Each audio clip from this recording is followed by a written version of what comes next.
চাঁচল স্টেডিয়ামে ট্রাক লরির বেআইনি পার্কিং রুখতে অভিযানে নামে মহকুমা পরিবহন দপ্তর। মহকুমা শাসকের নির্দেশে চালানো অভিযানে অবৈধভাবে রাখা একটি ট্রাকের মালিক শিবনারায়ণ দাসকে ৬১,০০০ টাকা জরিমানা করা হয়েছে। প্রশাসনের দাবি, সরকারি সম্পত্তি এবং খেলাধুলার পরিবেশ রক্ষায় এই পদক্ষেপ নেওয়া হয়েছে। তবে শিবনারায়ণ দাসের অভিযোগ, গেট খোলা থাকায় তিনি গাড়ি রেখেছিলেন, শুধু তাকেই জরিমানা করা হয়েছে। অন্যান্য গাড়ি মালিকদের বিরুদ্ধেও একই ব্যবস্থা নেওয়ার দাবি জানিয়েছেন তিনি।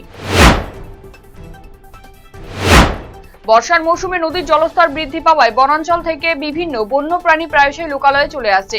এমনই এক ঘটনা ঘটল নকশালবাড়ির বাবুপাড়া এলাকায়। নদীর স্রোতে ভেসে আসা একটি কচ্ছপকে উদ্ধার করে মানবিকতার পরিচয় দিল এক পরিবার।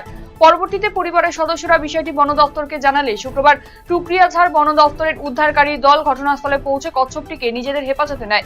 বন দপ্তর সূত্রে জানা গিয়েছে, কচ্ছপটিকে স্বাস্থ্য পরীক্ষা করে উপযুক্ত পরিবেশে গভীর জঙ্গলের জলাশয়ে ছেড়ে দেওয়া হবে। মালদায় বিএসএফ গুলিকাণ্ডে অভিযুক্ত জওয়ানকে গ্রেফতার করল পুলিশ। বাজেয়াপ্ত করা হয়েছে গুলিকাণ্ডে ব্যবহৃত আগ্নেয়াস্ত্র। ধৃত ওই বিএসএফ জওয়ানকে শুক্রবার তোলা হয়েছে মালদা জেলা আদালতে। ঘটনার প্রকৃত কারণ খতিয়ে দেখছে পুলিশ। আন্দোলনের অধিকার সকলের রয়েছে, তবে আন্দোলনের নামে দেশবিরোধী চক্রান্ত বরদাস্ত করা হবে না, এই বার্তা তুলে রায়গঞ্জে প্রতিবাদ মিছিল করল শিক্ষা, সংস্কৃতি ও সুরক্ষা মঞ্চ।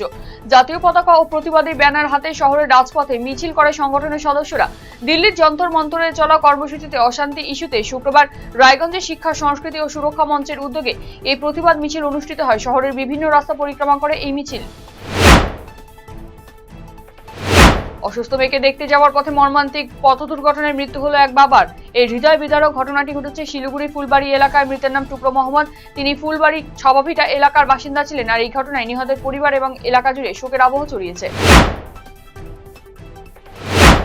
পথ দুর্ঘটনা রোধে এবং চালকদের মধ্যে সচেতনতা বৃদ্ধি করতে বিশেষ পথ নিরাপত্তা শিবিরের আয়োজন করল শিলিগুড়ি পুলিশ কমিশনারেটের নিউ জলপাইগুড়ি ট্রাফিক গার্ড। শুক্রবার এনজিপিতে অবস্থিত ভারত পেট্রোলিয়ামের ডিপো চত্বরে এই ভারত পেট্রোলিয়াম ট্যাঙ্কার চালকদের নিয়ে এই কর্মসূচির আয়োজন করা হয়। অনুষ্ঠানে উপস্থিত ছিলেন ডিসিপি ট্রাফিক কাজী শামসুদ্দিন আহমেদ, এডিসিপি ট্রাফিক পূর্ণিমা শেরপা, এসিপি চন্দন দাস সহ অন্যান্যরা।